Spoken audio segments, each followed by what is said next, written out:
ಆರಾಧನೆ ಮಾಡುತ್ತಿರುವ ಸಮಯದಲ್ಲಿ ಒಂದು ವಿಷಯ ದೇವರು ನನ್ನ ಹೃದಯದಲ್ಲಿ ಹಾಕಿದ್ರು. ಆರಾಧನೆ ಸಮಯದಲ್ಲಿ ಯೇಸು ಕ್ರಿಸ್ತನು ನಮ್ಮ ಮಧ್ಯದಲ್ಲಿ ಇಳಿದು ಬರ್ತಾ ಇದ್ದಾನೆ. ಆಮೆನ್. ದೇವರ ವಾಕ್ಯದ ಅನುಸಾರವಾಗಿ ಯೇಸು ಕ್ರಿಸ್ತನು ಕೊಟ್ಟಿದ್ದಂಥ ವಾಗ್ದಾನ ಅನುಸಾರವಾಗಿ ಎಲ್ಲ 2 ಅಥವಾ 3 ನನ್ನ ನಾಮದಲ್ಲಿ ಕೂಡಿ ಬರ್ತಾರೋ ಅಲ್ಲಿ ನಾನು ಇರ್ತೇನೆ ಅಂತ ಯೇಸು ಕ್ರಿಸ್ತನು ಏನು ಮಾಡಿದ್ದಾನೆ, ವಾಗ್ದಾನ ಮಾಡಿದ್ದಾನೆ. ಸೊ ಆತನು ವಾಗ್ದಾನ ಅನುಸಾರವಾಗಿ ಯೇಸು ಕ್ರಿಸ್ತನು ಏನು ಮಾಡ್ತಾ ಇದ್ದಾನೆ, ನಮ್ಮ ಆರಾಧನೆಗಳಲ್ಲಿ ಆತನು ಇಳಿದು ಬರ್ತಾ ಇದ್ದಾನೆ, ಆತನು ಚಲಿಸುತ್ತಾ ಇದ್ದಾನೆ. ಆಮೆನ್. ಆದರೆ ಇನ್ನೊಂದು ವಿಷಯ ಏನು ನಾನು ಮನಸ್ಸಲ್ಲಿ ದೇವರು ಹಾಕಿದ್ರು ಅಂತ ಹೇಳಿದೆ, ಆದರೆ ಜನರು ದೇವ್ರ ಬಳಿಯಲ್ಲಿ ಅಂದರೆ ಆ ಮೇಲಿನ ಸ್ಥಾನದಲ್ಲಿ ಪರಲೋಕದ ಸ್ಥಾನಗಳಲ್ಲಿ ಜನರು ಏನು ಮಾಡ್ತಾ ಇಲ್ಲ, ಬರ್ತಾ ಇಲ್ಲ. ಅಂದರೆ ದೇವರು ಅವ್ರಿಗೆ ಎಲ್ಲಿ ಇರಬೇಕಂತ ಬಯಸ್ತಾ ಇದ್ದಾರೆ, ಆರಾಧನೆಯಲ್ಲಿ ಯಾವ ಕ್ಷೇತ್ರಗಳಲ್ಲಿ ಯಾವ ಒಂದು ಉನ್ನತ ಮಟ್ಟದಲ್ಲಿ ಅವ್ರ ಆರಾಧನೆ ಅಲ್ಲೇ ಮುಟ್ತಾ ಇಲ್ಲ ಅಂತ ದೇವರು ನನ್ನ ಮನಸ್ಸಲ್ಲಿ ಹಾಕಿದರು ಪ್ರಿಯರೇ. ಹಲ್ಲೆಲೂಯಾ. ನಾವು ಹಳೆ ಒಡಂಬಡಿಕೆಯಿಂದ ಕೂಡ ನಾವು ನೋಡ್ತೇವೆ, ಯಜ್ಞಗಳು ಹೋಮಗಳು ಮಾಡ್ತಾ ಇದ್ರು. ಅದು ಮಾಡುವಾಗ ಪರಲೋಕಕ್ಕೆ ಹೊರಡ್ತಾ ಇತ್ತು. ಆಮೆನ್. ಮತ್ತು ದೇವರು ಅದರಿಂದ ಪ್ರಸನ್ನ ಆಗುವವನಾಗಿದ್ದ. ಹಲ್ಲೆಲೂಯಾ. ಕೈನು ಮತ್ತು ಹಾಬೇಲ್ ಜೀವಿತದಲ್ಲಿ ನಾವು ನೋಡುವಾಗ ಕೈನ ಒಂದು ಕಾಣಿಕೆ ಆತನ ದೇವರಿಗೆ ಅರ್ಪಿಸುವಾಗ ದೇವರು ಆತನ ಕಾಣಿಕೆಯನ್ನು ಮೆಚ್ಚಲಿಲ್ಲ. ಆದರೆ ಹಾಬೇಲಿನ ಕಾಣಿಕೆ ದೇವರನ್ನು ಏನು ಮಾಡಿದ, ಮೆಚ್ಚಿದ. ಯಾಕೆಂತ ಹೇಳಿದರೆ ಹಾಬೇಲಿನ ಕಾಣಿಕೆ ದೇವರಿಗೆ ಯಾವ ರೀತಿಯಾದ ಇಷ್ಟವಾದದ್ದನ್ನು ಆತನು ಏನು ಮಾಡಿದ, ಶ್ರೇಷ್ಠವಾದದ್ದು ಆತನು ದೇವರಿಗೆ ಆತನು ಅರ್ಪಿಸಿದ, ದೇವರಿಗೆ ಆತನು ಒಪ್ಪಿಸಿಕೊಟ್ಟ. ಆಗ ದೇವರು ಮೊದಲು ಹಾಬೇಲನ್ನು ಮೆಚ್ಚಿದ, ಅದಾದ ಮೇಲೆ ಆತನ ಕಾಣಿಕೆಯನ್ನು ಮೆಚ್ಚಿದ. ಹಲ್ಲೆಲೂಯಾ. ಮತ್ತು ಕೈನ ಬಗ್ಗೆ ಏನು ಹೇಳ್ತದೆ ಅಂತ ಹೇಳಿ, ದೇವರು ಕೈನನನ್ನು ಮೆಚ್ಚಲಿಲ್ಲ ಮತ್ತು ಆತನ ಕಾಣಿಕೆಯನ್ನು ಕೂಡ ಮೆಚ್ಚಲಿಲ್ಲ. ಇವತ್ತು ದೇವರು ನಮ್ಮ ಕಾಣಿಕೆಗಳಕ್ಕಿಂತ ಮುಂಚೆ, ನಾವು ಹಾಡುವ ಹಾಡುಗಳಕ್ಕಿಂತ ಮುಂಚೆ, ನಾವು ಮಾಡೋ ಪ್ರಾರ್ಥನೆಗಿಂತ ಮುಂಚೆ, ನಾವು ಸಬ್ಬತ್ ದಿನ ದೇವರ ಸನ್ನಿಧಾನದಲ್ಲಿ ಬರೋದಕ್ಕಿಂತ ಮುಂಚೆ ದೇವರು ಏನು ನೋಡುವನಾಗಿದ್ದಾನೆ, ನಮ್ಮ ಹೃದಯ. ಆಮೆನ್. ನಮ್ಮ ಮನಸ್ಸು. ನಾವು ಯಾವ ಹೃದಯವನ್ನು ಹೊತ್ತುಕೊಂಡು ನಡೀತಾ ಇದ್ದೇವೆ, ನಾವು ದೇವರಿಗೆ ಯಾವ ಸ್ಥಾನ ನಮ್ಮ ಜೀವಿತದಲ್ಲಿ ಕೊಡ್ತಾ ಇದ್ದೇವೆ ಅಂತ ದೇವರು ಇದನ್ನು ಗಮನಿಸುವವನಾಗಿದ್ದಾನೆ. ಯಾಕಂದರೆ ದೇವರಿಗೆ ಮುಚ್ಚುಮರೆಯಾಗಿದ್ದು ಒಂದಿಲ್ಲ. ದೇವ್ರ ವಾಕ್ಯ ಹೇಳ್ತದೆ, ನಿಮ್ಮ ಕರ್ತನಾದ ದೇವರಿಗೆ ಪೂರ್ಣ ಮನಸ್ಸಿನಿಂದ, ಪೂರ್ಣ ಬುದ್ಧಿಯಿಂದ, ಪೂರ್ಣ ಶಕ್ತಿಯಿಂದ ನಾವು ಸ್ತುತಿ ಸ್ತೋತ್ರ ಆರಾಧನೆ ಸಲ್ಲಿಸಬೇಕಂತೆ. ಆಮೆನ್. ಹಲ್ಲೆಲೂಯಾ. ಸೊ ಇವತ್ತು ನಮ್ಮ ಹೃದಯ ದೇವ್ರ ಬಳಿಯಲ್ಲಿ ಸಮಾನ ಅಂದರೆ ಸರಿಯಾಗಿ ಇಟ್ಕೊಳ್ಳೋದು ಬಹಳ ಪ್ರಾಮುಖ್ಯವಾಗಿದೆ ಪ್ರಿಯರೇ. ದಾವೀದನು ಏನು ಹೇಳ್ತಾನೆ, ದೇವರೇ ನನ್ನ ಹೃದಯವನ್ನು ನೀ ಏನು ಮಾಡು, ಪರೀಕ್ಷಿಸು. ಎದಕ್ಕಾಗಿ ಅಂದರೆ ನನ್ನಲ್ಲಿ ನಿನ್ನ ವಿರೋಧವಾಗಿ ಯಾವುದೇ ವಿಷಯ ಇದ್ರೂ ಕೂಡ, ಅದು ನನ್ನ ಆಲೋಚನೆ ಇರ್ಬೋದು, ನನ್ನ ವಿಚಾರ ಇರ್ಬೋದು, ನನ್ನ ನಡವಳಿಕೆ ಇರ್ಬೋದು, ನಾನು ಮಾಡುವ ಕಾರ್ಯಗಳಿರ್ಬೋದು, ಅದನ್ನು ಏನು ಮಾಡು ದೇವರೇ, ಪರೀಕ್ಷಿಸು. ಅಂದಮೇಲೆ ನಿನ್ನ ಚಿತ್ತ ವಿರೋಧವಾಗಿ ಇರೋದಾದರೆ ಅದು ನನ್ನಿಂದ ಏನು ಮಾಡು, ತೆಗೆದುಹಾಕು. ಹಲ್ಲೆಲೂಯಾ. ಇವತ್ತು ನಮ್ಮ ಪ್ರಾರ್ಥನೆ ಮೊದಲನೇದಾಗಿ ದೇವ್ರ ಸನ್ನಿಧಾನದಲ್ಲಿ ಬರುವಾಗ, ಅಥವಾ ನಮ್ಮ ದಿನನಿತ್ಯ ಜೀವಿತದಲ್ಲಿ ನಾವು ದೇವ್ರ ಸನ್ನಿಧಾನದಲ್ಲಿ ಬರುವಾಗ, ನಾವು ಸುಮ್ಮನೆ ನಾವು ಹೇಗಿದ್ದೇವೆ ಹಾಗೆ ನಾವು ದೇವ್ರ ಸನ್ನಿಧಾನದಲ್ಲಿ ಬರಲಿಕ್ಕೆ ಆಗೋದಿಲ್ಲ. ಯಾಕಂತ ಹೇಳಿದರೆ ನಾವು ದೇವರ ಮಕ್ಕಳಾಗಿದ್ದೇವೆ. ನಮ್ಮಲ್ಲಿ ದೇವರ ಆತ್ಮ ವಾಸಿಸುತ್ತಾನೆ. ನಾವು ದೇವರ ಸನ್ನಿಧಾನದಲ್ಲಿ, ನಾವು ಸಭೆ ಅಂತಲ್ಲ, ನೀವು ಮನೆಯಲ್ಲಿ ಪ್ರಾರ್ಥನೆ ಮಾಡುವಾಗ, ನಾವು ಪರ್ಸ್ನಲ್ ಪ್ರೇಯರ್ ಮಾಡುವಾಗ ನಮ್ಮಲ್ಲಿ ಇದ್ದಂಥ ದೇವರ ಆತ್ಮವು ಅದೇನು ಮಾಡೋದಿಲ್ಲ ಅಂತ ಹೇಳಿದರೆ, ಹೊಂದಿಕೊಳ್ಳೋದಿಲ್ಲ, ಅದು ಒಪ್ಪಿಕೊಳ್ಳೋದಿಲ್ಲ. ಒಂದು ವೇಳೆ ನಾವು ಒಂದು ಕ್ಷಮಾಪಣೆ ಬೇಡದೆ, ಅಥವಾ ನಮ್ಮನ್ನು ನಾವು ಸರಿಪಡಿಸ್ಕೊಳ್ಳದೆ ನಾವು ಒಂದು ವೇಳೆ ದೇವ್ರ ಸನ್ನಿಧಾನದಲ್ಲಿ ಹೋಗ್ತಾ ಇರೋದಾದರೆ ಅದೇನಾಗೋದಿಲ್ಲ, ದೇವರಾತ್ಮವು ಸಹಿಸಿಕೊಳ್ಳೋದಿಲ್ಲ. ಯಾಕಂದರೆ ದೇವರಾತ್ಮ ಏನು ಮಾಡ್ತದೆ ಅಂತ ಹೇಳಿದರೆ ನಮ್ಮನ್ನು ಉಂಟು ಮಾಡ್ತದೆ ಪ್ರಿಯರೇ. ಕೆಲವೊಂದು ಸಾರಿ ನಾವು ಮನೆಯಲ್ಲಿ ಜಗಳ ಮಾಡ್ತೇವೆ, ಕೆಲವೊಂದು ಸಾರಿ ಮನೆಯಲ್ಲಿ ಏನಾಗ್ತದೆ, ಗಲಾಟೆಗಳಾಗ್ತವೆ. ಕೆಲವೊಂದು ಸಾರಿ ಅಣ್ಣ ತಮ್ಮಂದ್ರ ಮಧ್ಯದಲ್ಲಿ, ಸಿಸ್ಟರ್ಸಲ್ಲಿ, ಗಂಡ ಹೆಂಡತಿಯ ಮಧ್ಯದಲ್ಲಿ, ಮಕ್ಕಳು ಮತ್ತು ತಂದೆ ತಾಯಿ ಮಧ್ಯದಲ್ಲಿ ಏನಾಗ್ತದೆ, ಜಗಳಗಳು ಆಗ್ತವೆ, ಮಾತುಕತೆ ಹೆಚ್ಚು ಕಡಿಮೆ ಆಗ್ತವೆ. ಆದರೆ ಲೋಕದಲ್ಲಿ ಇರೋ ಜನರು ಏನು ಮಾಡ್ತಾರೆ ಅಂತ ಹೇಳಿದರೆ, ಆ ಒಂದು ಕಹಿತನ ಅವ್ರ ಮನಸ್ಸಿನಲ್ಲಿ ಇಟ್ಕೊಂಡು ಅವ್ರು ಏನು ಮಾಡ್ತಾರೆ, ಹೋಗ್ತಾರೆ. ಆಮೇಲೆ ಅವ್ರು ಏನು ಅಂದ್ಕೊಳ್ತಾರೆ, ನಾನು ಯಾಕೆ ಮೊದಲು ಸಾರಿ ಕೇಳ್ರಿ, ನಾನು ಯಾಕೆ ಮೊದಲು ಅವ್ರ ಜೊತೆ ಮಾತನಾಡಿ, ನಾನು ಯಾಕೆ ಅವ್ರ ಮಾತು ಕೇಳಬೇಕು, ಅವ್ರು ನನಗೆ ಹಿಂಗೆ ಮಾಡಿದಾರಲ್ಲ, ನಾ ಮನೆ ಬಿಟ್ಟು ಹೋಗ್ತೇನೆ ಅಂತ ಅವ್ರೇನು ಮಾಡ್ತಾರೆ, ಅವರ ಭಾವನೆ ಅನುಸಾರವಾಗಿ ಅವರ ಒಂದು ತಾತ್ಕಾಲಿಕ ಕೆಲವೊಂದು ಕ್ಷಣ, ಕೆಲವೊಂದು ಅನಾಹುತ ಆಗಿದ್ದ ಕಾರಣದಿಂದ ಅವ್ರೇನು ಮಾಡ್ತಾರೆ, ಅವ್ರ ಜೀವಿತದ ಒಂದು ನಿರ್ಧಾರ ಮಾಡಿಬಿಡ್ತಾರೆ. ನನ್ನನ್ನು ಪ್ರೀತಿಸೋರು ಯಾರೆಲ್ಲ, ಯಾರು ನನ್ನ ಕಾಳಜಿ ಮಾಡೋದು, ನನ್ನ ಜೀವಿತ ಸರಿ ಇಲ್ಲ, ನನ್ನ ಜೀವಿತ ವೇಸ್ಟ್ ಆಗಿದೆ ಅಂತ ಅವ್ರೇನು ಮಾಡ್ತಾರೆ, ನಾನು ಯಾಕಾದರೂ ಹುಟ್ಟಿದೆ ಈ ಲೋಕದಲ್ಲಿ, ನಾನು ಅದಕ್ಕಾದರೂ ಹುಟ್ಟಿಸ್ಕೊಂಡ್ರೆ ನೀವು ನಾನು ನೋಡ್ಕೊಲಿಕ್ಕೆ ಆಗೋದಿಲ್ಲ ಅಂತ ಇಷ್ಟೆಲ್ಲ ಮಾತುಗಳು ನಮ್ಮ ವಿಚಾರದಲ್ಲಿ ಬರ್ತವೆ. ನಾವು ಮಾತನಾಡ್ತೇವೆ, ನಾವೇನು ಮಾಡ್ತೇವೆ, ಅಲ್ಲಿಂದ ದೂರಕ್ಕೆ ಹೋಗ್ಬಿಡ್ತೇವೆ. ಆದರೆ ಒಂದು ವ್ಯಕ್ತಿ ಯಾರು ದೇವರ ಆತ್ಮದ ಅನುಸಾರವಾಗಿ ನಡೀತಾನೋ, ಅಥವಾ ದೇವರಲ್ಲಿ ಯಾರು ಪ್ರಾರ್ಥನೆಯಲ್ಲಿ ದೇವರಲ್ಲಿ ಯಾರು ಬೆಳೀತಿರ್ತಾನೋ, ಆತನಲ್ಲಿರುವ ದೇವರ ಆತ್ಮ ಆತನು ಅದನ್ನು ಸಹಿಸಿಕೊಳ್ಳೋದಿಲ್ಲ. ಆತನಲ್ಲಿ, ಆ ವ್ಯಕ್ತಿಯಲ್ಲಿ ದೇವರ ಆತ್ಮನು ಇರೋದ ಕಾರಣದಿಂದ, ದೇವರ ವಾಕ್ಯಗಳು ಇರೋದ ಕಾರಣದಿಂದ, ಆತನು ಅಲ್ಲಿ ನಡೆದಂಥ ಗಲಾಟೆ ಆದ ನಂತರ ಆತನು ಬೇರೆ ಕಡೆ ಹೋಗುವಾಗ ಆತನಲ್ಲಿ ಇರುವ ಒಂದು ಮನಸ್ಸಾಕ್ಷಿ, ದೇವರ ಆತ್ಮವು, ದೇವರ ವಾಕ್ಯವು ಆತನಿಗೆ ಏನು ಹೇಳ್ತದೆ ಅಂತ ಹೇಳಿದ್ರೆ, ಕ್ಷಮಾಪಣೆ ಬೇಡು, ಮತ್ತೇನು ಮಾಡು, ಸರಿಪಡಿಸಿಕೋ, ನೀನು ಹಾಗೆ ಮಾತನಾಡಬಾರ್ದಾಗಿತ್ತು, ನೀನು ಹಾಗೆ ಹೇಳಬಾರ್ದಾಗಿತ್ತು, ನೀನು ವಿಚಾರ ಮಾಡಿದ್ದು ತಪ್ಪು ಅಂತ ಯಾರು ತಿಳಿಸ್ತಾರೆ, ನಿಮ್ಮಲ್ಲಿರೋ ದೇವರ ಆತ್ಮ ನಿಮ್ಮಲ್ಲಿ ಸಾಕ್ಷಿ ಕೊಡೋನಾಗಿದ್ದಾನೆ. ದೇಹದ ಭಾವದಿಂದ ನಡೆಯುವ ಜನರು ಏನು ಮಾಡ್ತಾರೆ, ಆ ಸ್ವರವನ್ನು ಅಲಕ್ಷ್ಯ ಮಾಡ್ತಾರೆ, ಆ ಸ್ವರವನ್ನು ತ್ಯಜಿಸುತ್ತಾರೆ. ನಾನು ಯಾಕೆ ಮಾಡಲಿ, ನಾನು ಮಾಡೋದಿಲ್ಲ.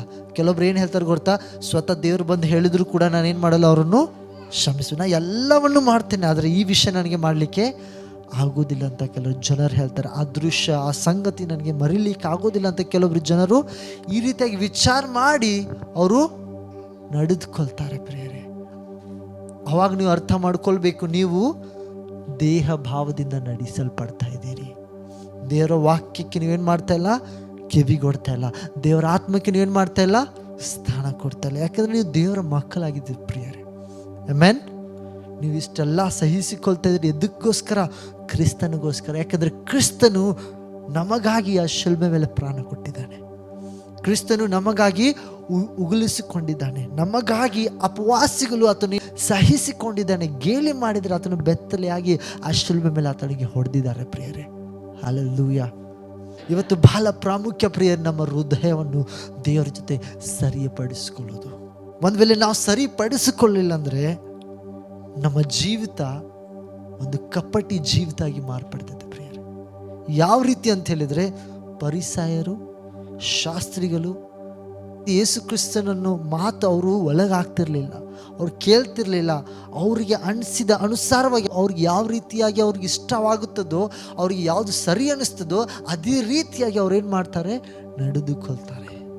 ದೇವರ ವಚನ ಹೇಳುತ್ತದೆ, ಸ್ವಬುದ್ಧಿಯನ್ನು ಆಧಾರ ಮಾಡಿಕೊಳ್ಳಬೇಡ, ನಿನ್ನ ಎಲ್ಲ ನಡತೆಯಲ್ಲಿ ದೇವರಿಗೆ ಅಧೀನವಾಗಿ ನೀನು ನಡೆದುಕೋ, ಜ್ಞಾನಕ್ತಿಯಲ್ಲಿ ಇದು ಬರೆಯಲ್ಪಟ್ಟಿದೆ ಪ್ರಿಯರೇ. ಹಲ್ಲೆಲೂಯಾ. ಸೊ ದೇವರ ಆತ್ಮನು ನಮ್ಮಲ್ಲಿ ಇರುವಾಗ, ದೇವರ ಆತ್ಮ ನಮಗೆ ಮುಂದಕ್ಕೆ ನಡೆಸೋನಾಗಿದ್ದಾನೆ. ಆತ ನಮ್ಮ ಸಹಾಯಕನಾಗಿದ್ದಾನೆ. ಯೇಸು ಕ್ರಿಸ್ತನು ಏನು ಹೇಳ್ತಾನೆ, ನಾನು ನಿಮಗೋಸ್ಕರ ಸಹಾಯಕನನ್ನು ಕಳಿಸಿಕೊಡ್ತೇನೆ. ಆಮೆನ್. ನಾವು ಏಕಾಂಗಿಯಾಗಿ ನಿರಾಶೆಯಲ್ಲಿ, ದುಃಖದಲ್ಲಿ ಇರುವಾಗ ದೇವರ ಆತ್ಮವು ಏನು ಮಾಡ್ತದೆ ಅಂತೇಳಿ, ದೇವರ ಪ್ರಸನ್ನತೆ ನಮ್ಮಲ್ಲಿ ಬರುವಂತೆ ಮಾಡುತ್ತದೆ ಪ್ರಿಯರೇ. ಅಲ್ಲೂ ನಾವು ಒಬ್ಬಂಟಿಗರಾಗಿರುವಾಗ ನಮ್ಮ ಮೈಯೆಲ್ಲ ಜುಮ್ ಅಂತ ಹೇಳ್ತದೆ, ನಮ್ಮ ಕೈಗಳ ಮೇಲಿರುವ ಕೂದಲ ಎದ್ದೇಲುತ್ತವೆ ಪ್ರಿಯರೇ. ಯಾಕಂದರೆ ನಾವು ತಿರಸ್ಕಾರ, ನಿರಾಶೆ ಹೊಂದು ಏಕಾಂಗವಾಗಿ ಜೀವಿಸ್ತೈತೆ. ಆದರೆ ದೇವರ ಪ್ರಸನ್ನತೆ ನಮ್ಮ ಹತ್ತಿರನೇ ಇರ್ತದೆ. ಆತ ನಮ್ಮನ್ನು ಸೆಳೆದುಕೊಳ್ತಿರ್ತಾನೆ, ಆತನ ಪ್ರೀತಿಯಿಂದ, ಆತನ ಮಮತೆಯಿಂದ ಪ್ರಿಯರೇ. ಹಲ್ಲೆಲೂಯಾ. ಆದರೆ ಕೈನನು ಏನು ಮಾಡಿದ ಅಂತ ಹೇಳಿದರೆ, ದೇವರು ಕೈನನ್ನು ಮೆಚ್ಚಲಿಲ್ಲ, ಆತನ ಕಾಣಿಕೆಯನ್ನು ಕೂಡ ಮೆಚ್ಚಲಿಲ್ಲ. ಯಾಕಂದರೆ ಕೈನನು ಆತನ ದೇಹದ ಭಾವದಿಂದ ಆತನು ನಡೆಸಲ್ಪಡ್ತಾ ಇದ್ದ. ಕೈನನು ಆತನ ಬುದ್ಧಿಯ ಭಾವತೆಯಿಂದ ಆತನೇನು ಮಾಡ್ತಾ ಇದ್ದ, ದೇವರಿಂದ ಶ್ರೇಷ್ಠದನ್ನು ಬಚ್ಚಿಡ್ತಾ ಇದ್ದ. ಒಂದು ವ್ಯಕ್ತಿ ದೇವರಿಂದ ಏನಾದರೂ ಬಚ್ಚಿಡಬೇಕಂತ ಹೇಳಿದರೆ ಇದರರ್ಥ ಆತನು ದೇಹ ಭಾವದಿಂದ ನಡೀತಾ ಇದ್ದಾನೆ. ನಮಗೆ ಅನನೀಯ ಸಫೀರ ಕುರಿತು ಗೊತ್ತು. ಅವರ ಹೃದಯದಲ್ಲಿ ದೇವರೇನು ಹಾಕಿದ್ರಂದರೆ, ನಿಮ್ಮ ಆಸ್ತಿಯನ್ನು ಮಾರಿ ಅದರ ಎಲ್ಲ ಒಂದು ಬೆಲೆ ನೀವೇನು ಮಾಡ್ರಿ, ಅಪೊಸ್ತಲರ ಪಾದಪೀಠದಲ್ಲಿ ತಂದು ಇಡ್ರಿ ಅಂತ. ಯಾಕಂದರೆ ಅಪೊಸ್ತಲ ಪುಸ್ತಕದಲ್ಲಿ ನಾವು ನೋಡುವಾಗ ಸಭೆ ಆ ಸಮಯದಲ್ಲಿ ಬೆಳೆಯುವಾಗ, ಜನರು ಹೆಚ್ಚಾಗುತ್ತಿರುವ ಸಮಯದಲ್ಲಿ ಅಲ್ಲಿ ಏನು ಮಾಡ್ತಾರೆ ಅಂತ ಹೇಳಿದರೆ, ಜನರು ತಮ್ಮ ತಮ್ಮ ಆಸ್ತಿಗಳು ಮಾರಿ ತಮ್ಮಲ್ಲಿ ಇರುವ ಎಲ್ಲ ಸಂಗತಿಗಳನ್ನು ಮಾರಿಕೊಂಡು ಅವ್ರು ಏನು ಮಾಡ್ತಾರೆ, ಎಲ್ಲರೂ ಸಮಾನವಾಗಿ ಇರಬೇಕು, ಅವರಿಗೆ ಊಟ ಸಿಗಬೇಕು, ಅವರು ಚೆನ್ನಾಗಿ ದೇವ್ರ ಸೇವೆ ಮಾಡಬೇಕಂತ ಅವ್ರು ಏನು ಮಾಡ್ತಿದ್ರು, ಅಪೊಸ್ತಲ ಪಾದಪೀಠದಲ್ಲಿ ತಂದು ಇಡ್ತಾ ಇದ್ರು. ಆದರೆ ಅನನೀಯ ಸಫೀರಲ್ಲಿ ಕೂಡ ಅವ್ರು ಏನು ಮಾಡಿದ್ರು, ಶ್ರೇಷ್ಠ ಕಾರ್ಯ ಅವ್ರು ಮಾಡ್ತಾಯಿದ್ರು. ಅವ್ರು ಏನು ಮಾಡ್ತಾಯಿದ್ರು, ಶ್ರೇಷ್ಠವಾದದ್ದನ್ನು ಅವರು ಮಾರಿ, ಅವ್ರ ಮನೆ ಎಲ್ಲ ಹೊಲ ಎಲ್ಲ ಮಾರಿ ಅವ್ರು ಏನು ಮಾಡ್ತಾರೆ, ಆ ಹಣ ಸೇವಕರ ಪಾದಪೀಠದಲ್ಲಿ ತಂದು ಅವರು ಇಟ್ಟಿದ್ರು. ಅವರು ಅದರಲ್ಲಿ ಕೆಲವೊಂದು ಬಚ್ಚಿಟ್ಕೊಂಡು ಅವ್ರು ಏನು ಮಾಡಿದ್ರು ಅಂತ ಹೇಳಿದರೆ, ತಮಗೆ ಇಟ್ಕೊಂಡು ಮಿಲ್ಕಿದ್ದನ್ನು ಅವ್ರು ಏನು ಮಾಡಿದರು, ಅಪೊಸ್ತಲ ಪಾದಪೀಠದಲ್ಲಿ ತಂದು ಕೊಟ್ಟರು.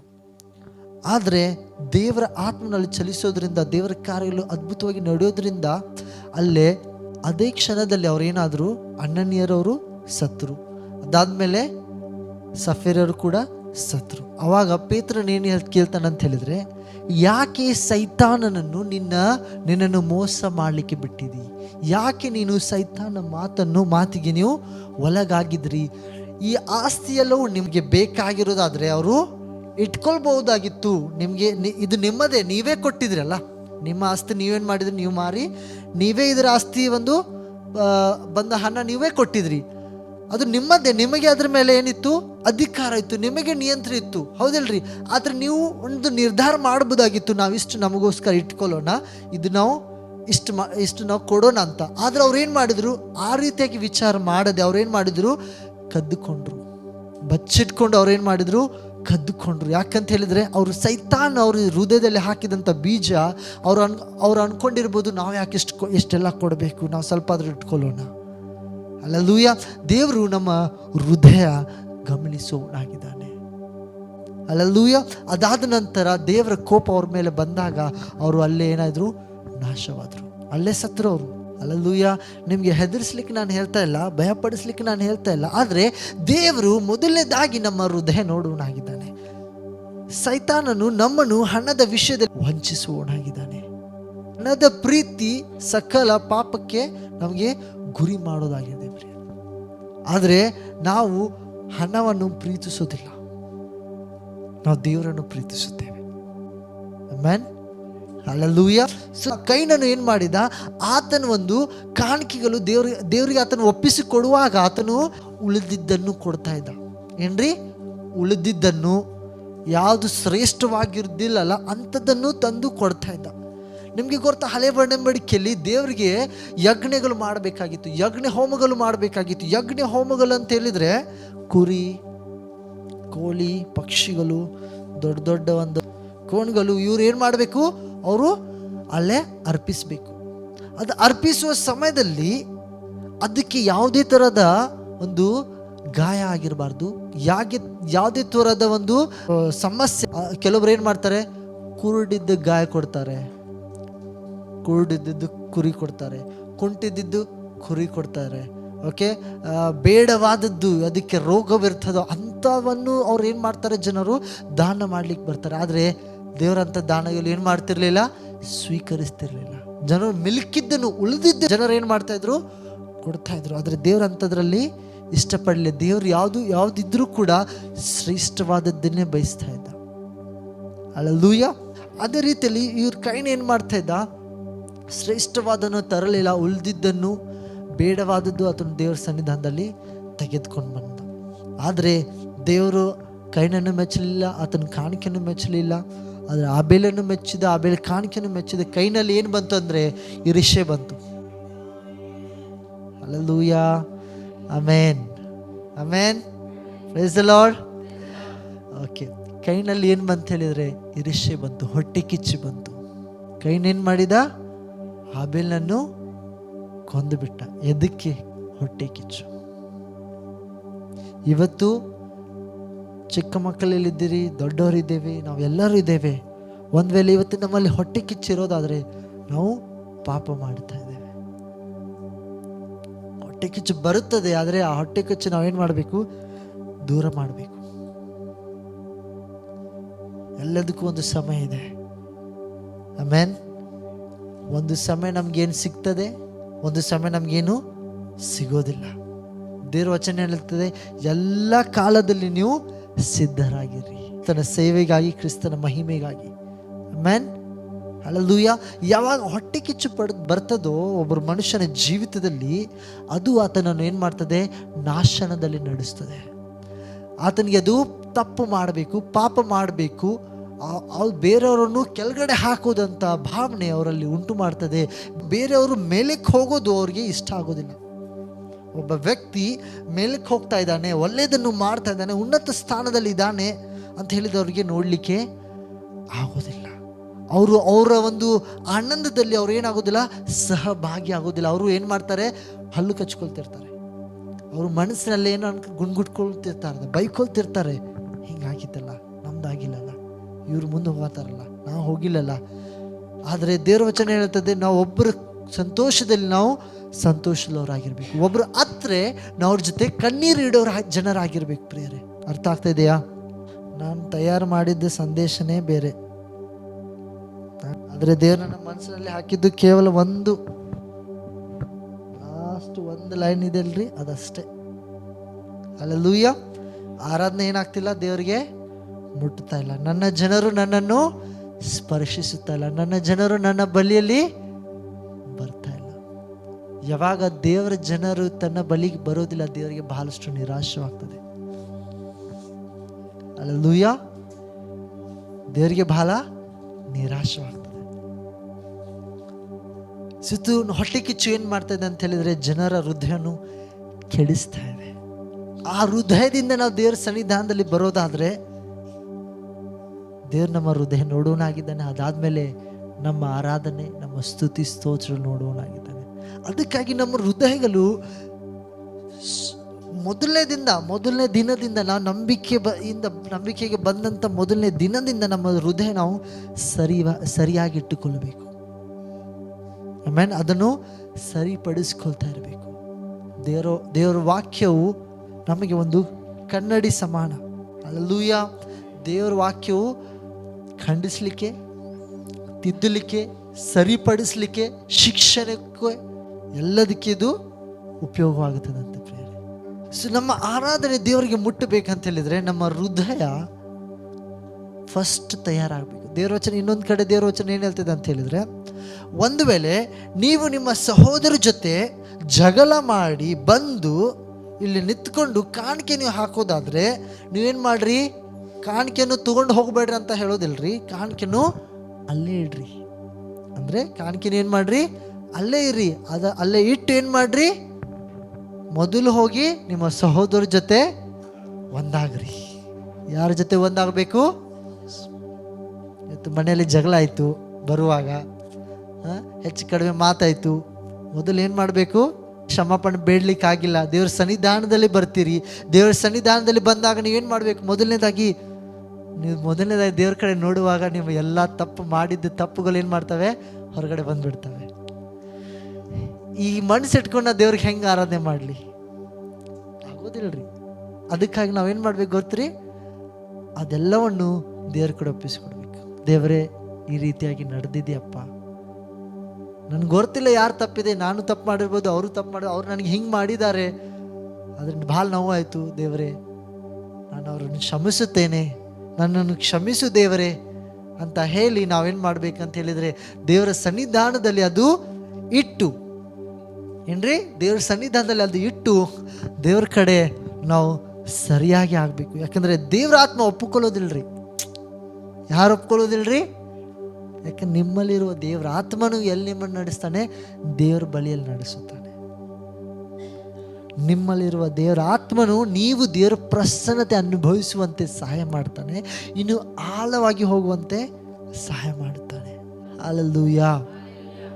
ಸೊ ನಾವು ಆರಾಧನೆ ಬರುವಾಗ ಒಂದು ವೇಳೆ ಹಾಗೇನಾದ್ರು ನೋವು ಇರೋದಾದರೆ, ನಾವು ವಾರದಲ್ಲಿ ಏನೋ ತಪ್ಪು ಮಾಡಿರ್ತೇವೆ, ಏನೇನೋ ಮಾಡಿರ್ತೇವೆ, ನಾವು ಆರಾಧನೆಗೆ ಬರುವಾಗ ನಾವು ಕಣ್ಣು ಮುಚ್ಕೊಂಡಿರುವಾಗ ಅದು ಎಲ್ಲವೂ ಯಾಕಂದರೆ ದೇವರು ಪರಿಶುದ್ಧನಾಗಿದ್ದಾನೆ ಪ್ರಿಯರೇ. ನಾವು ಮಾಡುವ ಆರಾಧನೆ ದೇವರಿಗೆ ಪರಿಶುದ್ಧ ಆರಾಧನೆ ಆಗಿರಬೇಕು. ಆಮೆನ್. ಯಾಕೆಂದರೆ ದೇವರು ತನ್ನ ರಕ್ತದಿಂದ ನಮ್ಮನ್ನು ಶುದ್ಧೀಕರಿಸಿದ್ದಾನೆ, ದೇವರು ನಮ್ಮನ್ನು ಕ್ಷಮಿಸಿದ್ದಾನೆ, ನಮ್ಮನ್ನು ತೊಳೆದು ಹಿಮದಂತೆ ಬೆಳ್ಳಗೆ ಆತನು ಮಾಡಿದ್ದಾನೆ ಪ್ರಿಯರೇ. ಆಮೆನ್. ಅದಕ್ಕಾಗಿ ನಾವು ಇವತ್ತು ಪರಿಶುದ್ಧರಾಗಿದ್ದೇವೆ. ಆದರೆ ದೇವರ ಸನ್ನಿಧಾನದಲ್ಲಿ ಬರುವಾಗ ಈ ವಿಷಯಗಳು ಏನು ಮಾಡ್ತಾವೆ ಅಂತ ಹೇಳಿದರೆ, ನಮ್ಮ ಒಂದು ಪರಿಶುದ್ಧತೆಯನ್ನು, ಸ್ವತಂತ್ರವನ್ನು ಅನುಭವಿಸ್ಲಿಕ್ಕೆ ಅದು ಕೊಡೋಲ್ಲ. ಅದಕ್ಕಾಗಿ ನಾವು ದೇವರ ಸನ್ನಿಧಾನದಲ್ಲಿ ಅದನ್ನು ಒಪ್ಪಿಕೊಂಡು ಬಿಟ್ಟು ಬಿಡಬೇಕು. ಯಾಕಂದರೆ ನಾವು ಪರಿಶುದ್ಧರಾಗಿದ್ದೇವೆ. ಆಮೆನ್. ಯಾಕೆಂದರೆ ನಾವು ನೀತಿವಂತರಾಗಿದ್ದೇವೆ. ಹಲ್ಲೆಲೂಯಾ. ನಾವು ಪರಿಶುದ್ಧರಾಗಿರೋದ್ರಿಂದ ಅದು ನಮಗೆ ಯೋಗ್ಯವಲ್ಲ. ನಾವು ನೀತಿವಂತರಾಗಿರೋ ನಿಮಿತ್ತವಾಗಿ ಆ ಕಾರ್ಯಗಳು ನಮಗೆ ಯೋಗ್ಯವಲ್ಲ. ಹೇಳ್ರಿ, ಇವತ್ತು ನಾನು ಪರಿಶುದ್ಧನು, ನಾನು ನೀತಿವಂತನು, ಇದು ನಿಮ್ಮ ಪರಿಚಯ ಆಗಿದೆ. ಆಮೆನ್. ಹಲ್ಲೆಲೂಯಾ. ಸೊ ಸೈತಾನ್ ಏನು ಬಯಸೋದಿಲ್ಲ, ನೀವು ಪರಿಶುದ್ಧರಾಗಿರೋದು ಆತನು ಬಯಸೋದಿಲ್ಲ. ನಿಮ್ಮನ್ನು ಆತನು ನೋಡುವಾಗ ಈತನು ಬಹಳ ಪರಿಶುದ್ಧನಾಗಿದ್ದಾನೆ.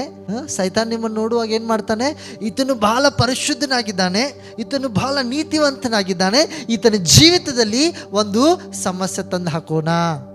ಯೋಬನ ಜೀವಿತದಲ್ಲಿ ಸೈತಾನ್ ಏನು ಮಾಡಿದ, ಆತನು ದೇವರ ಸನ್ನಿಧಾನದಲ್ಲಿ ನಿಂತ್ಕೊಂಡಿದ್ದ. ಆತನ ಏನು ಹೇಳ್ತಾನೆ, ದೇವರಿಗೆ ಕೇಳ್ತಾರೆ, ನನ್ನ ಭಕ್ತನಾದ ಯೋಬನನ್ನು ನೋಡಿದೇನು? ಆತನು ಎಲ್ಲ ರೀತಿಯಲ್ಲಿ ಆತನು ಪರಿಪೂರ್ಣನಾಗಿ ನೀತಿವಂತನಾಗಿದ್ದಾನೆ.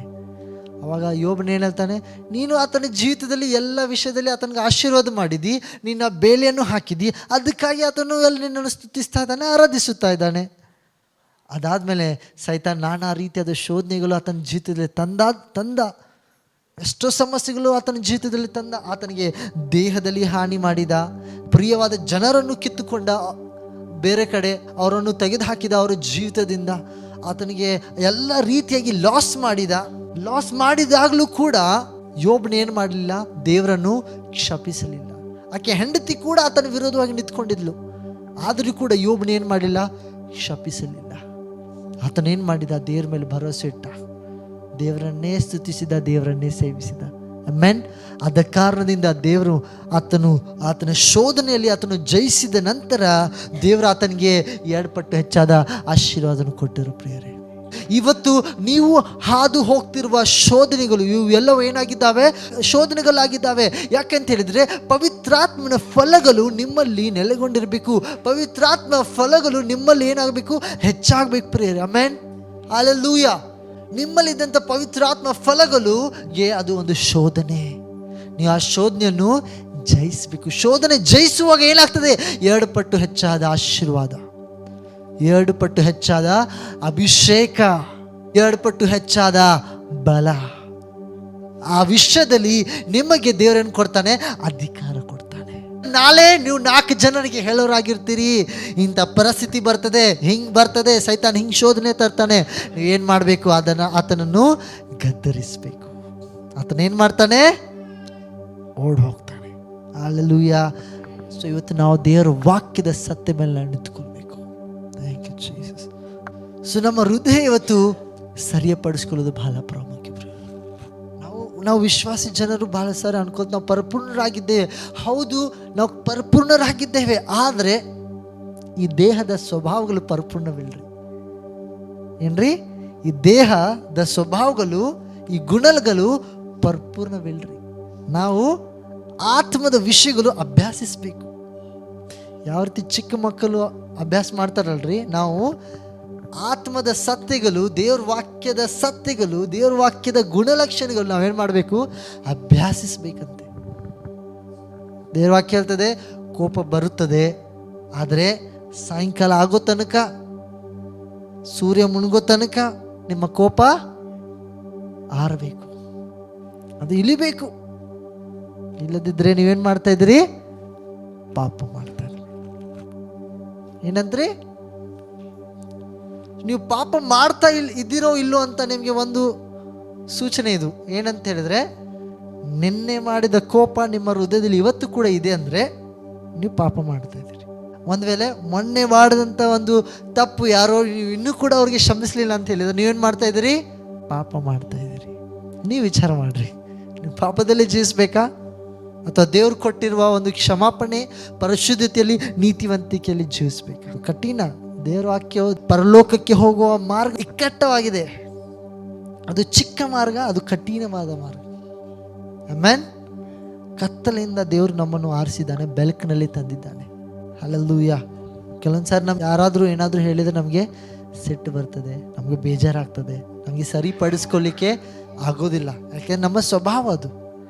ಆದರೆ ದೇವರು ಕೆಲವೊಂದು ವಿಷಯಗಳು ನಮ್ಮಿಂದ ಬಯಸೋನಾಗಿದ್ದಾನೆ, ದೇವರು ನಮ್ಮನ್ನು ಪರೀಕ್ಷಿಸುವವನಾಗಿದ್ದಾನೆ. ಹಲ್ಲೆಲೂಯಾ. ಯಾಕೆಂದ್ರೆ ದೇವರಿಗೆ ನೀವು ಪ್ರಿಯವಾದ ಮಕ್ಕಳಾಗಿದ್ದೀರಿ ಪ್ರಿಯರೇ. ಆಮೆನ್. Hallelujah, hallelujah. ಸೊ ಈ ಹೃದಯವನ್ನು ನೀವು ಸರಿಪಡಿಸ್ಕೊಳ್ಳುವಾಗ ನೇರವಾಗಿ ನಿಮ್ಮ ಹೃದಯದಿಂದ ದೇವರ ಹೃದಯಕ್ಕೆ ಅದು ಮುಟ್ಟುತ್ತದೆ ಪ್ರಿಯ. ನಿಮ್ಮ ಒಳಗಡೆ ದೇವರ ಆತ್ಮನಿದ್ದಾನೆ. ಹೇಳ್ರಿ, ನನ್ನ ಒಳಗಡೆ ದೇವರ ಆತ್ಮನಿದ್ದಾನೆ. ದೇವರ ವಚನ ಏನು ಹೇಳ್ತದೆ ಅಂತ ಹೇಳಿದ್ರೆ, ನಮ್ಮ ದೇಹ ಪವಿತ್ರಾತ್ಮನ ಮಂದಿರ. ಆಮೆನ್. ಹೇಳ್ರಿ, ನನ್ನ ದೇಹ ಪವಿತ್ರಾತ್ಮನ ಪವಿತ್ರಾತ್ಮನ ಮಂದಿರ. ಆಮೆನ್. ಯಾರದೇ? ನಿಮ್ಮ ದೇಹ ರೀ. ನೀವು, ನಿಮ್ಮಲ್ಲಿ ಯಾರು ವಾಸಿಸ್ತಾ ಇದ್ದಾರೆ? ದೇವರ ಆತ್ಮ ವಾಸಿಸ್ತಾ. ಆಮೆನ್. ನೀವು ದೇವರ ವಚನ, ನೀವು ಈ ಲೋಕದವರು ಅಲ್ಲ, ನೀವು ಎಲ್ಲಿನವರು? ಪರಲೋಕನವರು. Hallelujah, hallelujah. ಸೊ ಯಾವಾಗ ನಿಮ್ಮ ಹೃದಯ ಸರಿ ಪಡಿಸ್ಕೊಳ್ತಿರೋ ಅಥವಾ ನೀವು ಅದನ್ನು ಪರೀಕ್ಷಿಸಿಕೊಳ್ತಿರೋ, ಆಗ ದೇವರ ಆತ್ಮಕ್ಕೆ ನಿಮ್ಮ ಆರಾಧನೆಯನ್ನು ದೇವರಿಗೆ ಮುಟ್ಟಿಸ್ಲಿಕ್ಕೆ ಯಾವುದು ಕೂಡ ಅಡ್ಡಿ ಮಾಡಲಿಕ್ಕೆ ಆಗೋದಿಲ್ಲ.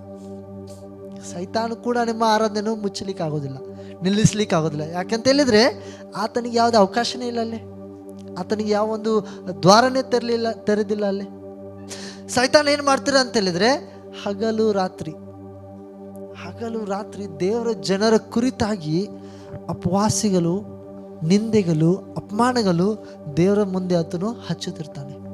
ನಿನ್ನ ಮಗನು ಸ್ಟೀವ್ ನೋಡಿ ಈ ತಪ್ಪು ಮಾಡಿದ್ದಾನೆ, ಹಿಂಗೆ ಜೀವಿಸಾಕತ್ತ ನೋಡು, ಇದು ಮನಸ್ಸಲ್ಲಿ ಈ ದೋಷ ಇಟ್ಕೊಂಡಿದ್ದಾನೆ ನೋಡು, ನೀ ಯಾಕೆ ಅವನು ಪ್ರೀತಿ ಮಾಡ್ಬೇಕು, ನೀ ಯಾಕೆ ಆತನಿಗೂ ಕ್ಷಮಿಸ್ತಾ ಇದ್ದಿ, ಮತ್ತು ಯಾಕೆ ಅವನ ಪ್ರಾರ್ಥನೆ ನೀ ಕೇಳಬೇಕು ಅಂತ ಸೈತಾನ ಏನು ಮಾಡ್ತಾನೆ?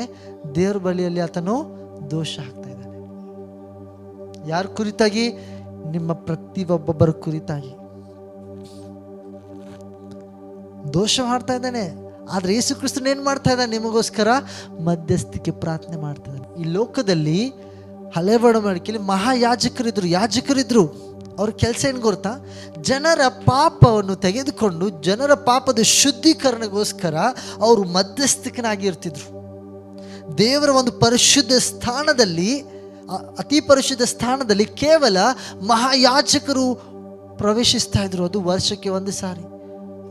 ಒಂದು ವೇಳೆ ಅವರಲ್ಲೇ ಕೂಡ ಪಾಪ ಇರ್ತಿದ್ರೆ ಅವರು ಕೂಡ ಅಲ್ಲೇ ಸಾಯ್ತಾ ಇದ್ರು. ಅವ್ರು ಏನು ಮಾಡ್ತಾ ಇದ್ರು ಅಂತ ಹೇಳಿದ್ರೆ, ಜನರ ಪಾಪವನ್ನು ತೆಗೆದುಕೊಂಡು ಆ ಒಂದು ಮಂಜೂಷದ ಮೇಲೆ ಅವರು ಹಾಕ್ತಾ ಇದ್ರು. ಹಲ್ಲೆಲೂಯಾ. ಇವತ್ತು ದೇವರು ನಮ್ಮ ಪಾಪಗಳು ಕ್ಷಮಿಸಿದ್ದಾನೆ. ಆಮೆನ್.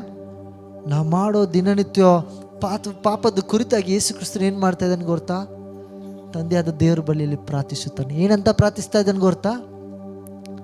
ದೇವರೇ, ಈತನಿಗೋಸ್ಕರ ನಾನು ರಕ್ತವನ್ನು ಸುರಿಸಿದ್ದೇನೆ.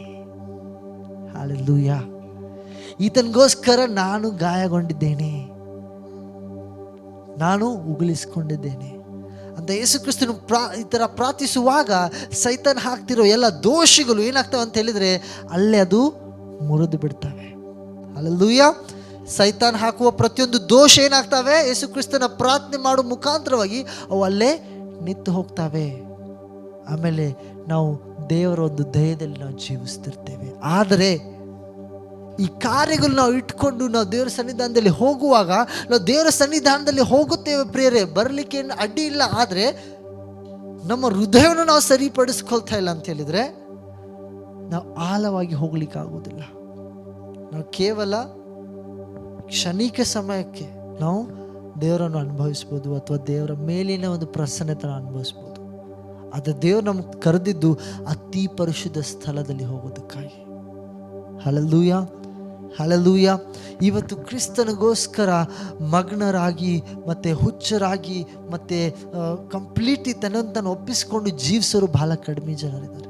ಆದರೆ ಅನೇಕ ಬೇರೆ ಬೇರೆ ಸ್ಥಳದಲ್ಲಿ ನಾವು ಹೋಗಿ ನೋಡೋದಾದರೆ ಎಷ್ಟೋ ಜನರು ಎಷ್ಟು ಕ್ರಿಸ್ತನಿಗೋಸ್ಕರ ಹುಚ್ಚಾಗಿರ್ತಾರೆ ಅಂತ ಹೇಳಿದರೆ ಅವ್ರಿಗೆ ಊಟದ ಚಿಂತೆ ಇರೋದಿಲ್ಲ, ಅವ್ರಿಗೆ ಹತ್ತಿರದ್ದು ಚಿಂತೆ ಇರೋದಿಲ್ಲ. ಮತ್ತೊಂದು ಸಾರಿ ನಾವು ನಮಗೆ ದೇವ್ರ ಮೇಲೆ ಇದ್ದಂಥ ಮೊದಲನೇ ಪ್ರೀತಿ ನಮ್ಮಲ್ಲಿ ಅದು ಹೆಚ್ಚಾಗಬೇಕು ಪ್ರಿಯರೇ. ಆಮೆನ್. ಹಲ್ಲೆಲೂಯಾ. ನಾವು ಎಲ್ಲವೂ ಮಾಡ್ತಾ ಇದ್ದೇವೆ, ಬಹಳ ಒಳ್ಳೆಯದು. ನಾವು ಪ್ರಯಾಸ ಪಡ್ತಾ ಇದ್ದೇವೆ, ಬಹಳ ಒಳ್ಳೆಯದು. ಆದರೆ ದೇವರ ವಚನ ಹೇಳುತ್ತದೆ, ನಮ್ಮ ಬಲದಿಂದ, ನಮ್ಮ ಶಕ್ತಿಯಿಂದ ನಾವು ರಕ್ಷಣೆ ಹೊಂದಲಿಕ್ಕೆ ಆಗೋದಿಲ್ಲ.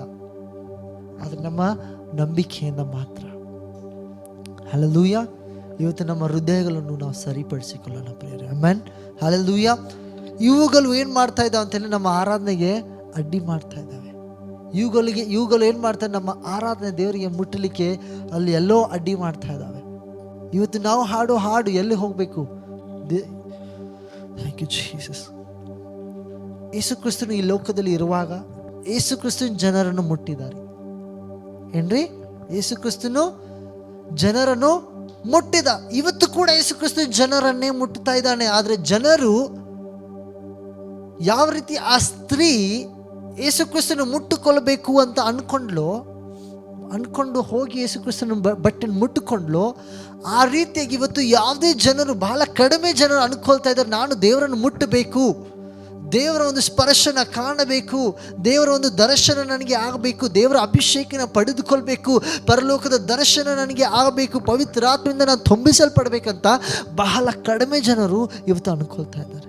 ಆದರೆ ದೇವರು ಕಾಯುತ್ತಾ ಇದ್ದಾನೆ. ಹಲ್ಲೆಲೂಯಾ. ದೇವರು ಕಾಯುತ್ತಾ ಇದ್ದಾನೆ. ಕೊನೆ ದಿನಗಳಲ್ಲಿ ದೇವರು ತನ್ನ ಆತ್ಮ ಎಲ್ಲರ ಮೇಲೆ ಸುರಿಸೋನಾಗಿದ್ದಾನೆ. ಕೇವಲ ನಾವು ಆತ್ಮದಿಂದ ತುಂಬಿಸಿಕೊಳ್ಳೋದು ಅಷ್ಟೇ ಪ್ರಾಮುಖ್ಯ ಅಲ್ಲ ಪ್ರಿಯರೇ, ನಾವು ದೇವರಿಗೆ ವಿಧೇಯರಾಗಿ ನಡೆದುಕೊಳ್ಳೋದು ಕೂಡ ಅಷ್ಟೇ ಪ್ರಾಮುಖ್ಯ ಪ್ರಿಯರೇ. ಆಮೆನ್. ಎಫೆಸಿ ಪತ್ರಿಕೆ 2ನೇ ಅಧ್ಯಾಯ 7ನೇ ವಚನ, 6-7 ವಚನ. ಕ್ರಿಸ್ತ ಯೇಸುವಿನಲ್ಲಿ ಇದ್ದಂಥ ನಮ್ಮನ್ನು ಆತನ ಜೊತೆ ಎಬ್ಬಿಸಿ ಪರಲೋಕದ ಸ್ಥಾನಗಳಲ್ಲಿ ಕುಂದಿರಿಸಿದ್ದಾನೆ. ಯೇಸು ಕ್ರಿಸ್ತನು ಇವಾಗ ಎಲ್ಲಿದ್ದಾರೆ? ಪರಲೋಕದಲ್ಲಿದ್ದಾರೆ. ಆಮೆನ್. ಇವತ್ತು ದೇವ್ರ ವಾಕ್ಯ ಏನು ಹೇಳ್ತದೆ ಅಂತೇಳಿ, ನಾವು ಕೂಡ ಪರಲೋಕದವ್ರು ಅಂತ ಹೇಳಿದರೆ ದೇವ್ರು ಬಯಸ್ತಾರೆ ನಾವು ಕೂಡ ಯೇಸು ಕ್ರಿಸ್ತನಲ್ಲಿ. ಯೇಸು ಕ್ರಿಸ್ತನು ಹೇಳ್ತಾರೆ, ನಾನು ನಿಮ್ಮಲ್ಲಿ, ನೀವು ನನ್ನಲ್ಲಿ ನೆಲೆಗೊಂಡಿರಬೇಕು. ಆಮೆನ್. ಹಲ್ಲೆಲೂಯಾ. ನಾವು ಯೇಸು ಕ್ರಿಸ್ತನಲ್ಲಿ, ಯೇಸು ಕ್ರಿಸ್ತನು ನಮ್ಮಲ್ಲಿ ನೆಲೆಗೊಂಡಿರ್ಬೇಕಂತೆ. ಆಮೆನ್. ಹಲ್ಲೆಲೂಯಾ. ಆಗ ನಾವು ಪರಲೋಕದ ಸ್ಥಾನಗಳಲ್ಲಿ ಕುಂದಿರಿಸಲ್ಪಡ್ತೇವೆ. ಆಗ ನಾವು ಯೇಸು ಕ್ರಿಸ್ತನ ಜೊತೆ ಆಳ್ವಿಕೆ ಮಾಡುತ್ತೇವೆ. ಆಗ ಯೇಸು ಕ್ರಿಸ್ತನ ನಾಮದಲ್ಲಿ ನಾವು ಪ್ರಾರ್ಥಿಸುವಾಗ ಅಲ್ಲೇ ಕಾರ್ಯಗಳು ನಡೀತಾವೆ ಪ್ರಿಯರೇ. Amen. Hallelujah. Thank you Jesus. ಇವತ್ತು ಜನರು ಜೀವಿಸ್ತಾ ಇದ್ದಾರೆ, ವಿಶ್ವಾಸಿಗಳು ಜೀವಿಸ್ತಾ ಇದ್ದಾರೆ, ಆದರೆ ಅವರು ಬಲ ಇಲ್ಲದ ಜೀವಿತ ಜೀವಿಸ್ತಾ ಇದ್ದಾರೆ, ಶಕ್ತಿ ಇಲ್ಲದ ಜೀವಿತ ಜೀವಿಸ್ತಾ ಇದ್ದಾರೆ. ಆದರೆ ನಾವು ಆ ರೀತಿಯಾಗಿ ಜೀವಿಸೋದಿಲ್ಲ ಪ್ರಿಯರೇ. ಆಮೆನ್. ಹಲ್ಲೆಲೂಯಾ. ದೇವರ ರಾಜ್ಯವು ಬಾಯಿ ಮಾತಿನಲ್ಲಿ ಅಲ್ಲ, ಅದು ಶಕ್ತಿಯಲ್ಲಿದೆ. ಹೇಳ್ಬೋದಾ? ಹೇಳ್ರಿ. ದೇವರ ರಾಜ್ಯವು ಕೇವಲ ಬಾಯಿ ಮಾತಿನಲ್ಲಿ ಇಲ್ಲ, ಅದು ದೇವರ ಶಕ್ತಿಯಲ್ಲಿದೆ. ಆಮೆನ್. ಹಲ್ಲೆಲೂಯಾ. ಪವಿತ್ರಾತ್ಮನು ನನ್ನ ಮೇಲೆ ಬರುವಾಗ ನಾನು ಶಕ್ತಿಯನ್ನು ಹೊಂದಿಕೊಳ್ಳುತ್ತೇನೆ, ಶಕ್ತಿಯನ್ನು ಹೊಂದಿಕೊಂಡಿದ್ದೇನೆ. Amen. Hallelujah. Thank you Jesus. Amen. So ದೇವರು ಆಬೇಲನ್ನು ಮೆಚ್ಚಿದ, ಆಬೇಲ ಕಾಣಿಕೆಯನ್ನು ಕೂಡ ದೇವರು ಏನು ಮಾಡಿದ? ಮೆಚ್ಚಿದ. ನಾವು ದೇವ್ರಿಗೋಸ್ಕರ ಕೊಡೋದು ಅಂತ ಹೇಳಿದ್ರೆ ಅದು ನಮ್ಮ ಸೌಭಾಗ್ಯ. ನಮ್ಮ ಸಮಯ, ನಮ್ಮ ತ್ಯಾಗ, ನಮ್ಮ ಸೇವೆ, ನಮ್ಮ ಕೆಲಸ, ನಮ್ಮ ಕಾಣಿಕೆಗಳು, ನಮ್ಮ ದಶಮಾಂಶಗಳು, ಓಕೆ, ನಮ್ಮ ಮನಸ್ಸು, ನಮ್ಮ ಆಲೋಚನೆಗಳು, ನಮ್ಮ ಗುಣಲಕ್ಷಣಗಳು, ಇವೆಲ್ಲವನ್ನು ದೇವರಿಗೆ ಅರ್ಪಿಸೋದು, ದೇವ್ರಿಗೆ ಕೊಡೋದು ಅಂತೇಳಿ ಇದು ಒಂದು ಸೌಭಾಗ್ಯ. ಇದರಿಂದ ದೇವ್ರ ಮಹಿಮೆ ಹೊಂದುತ್ತಾನೆ.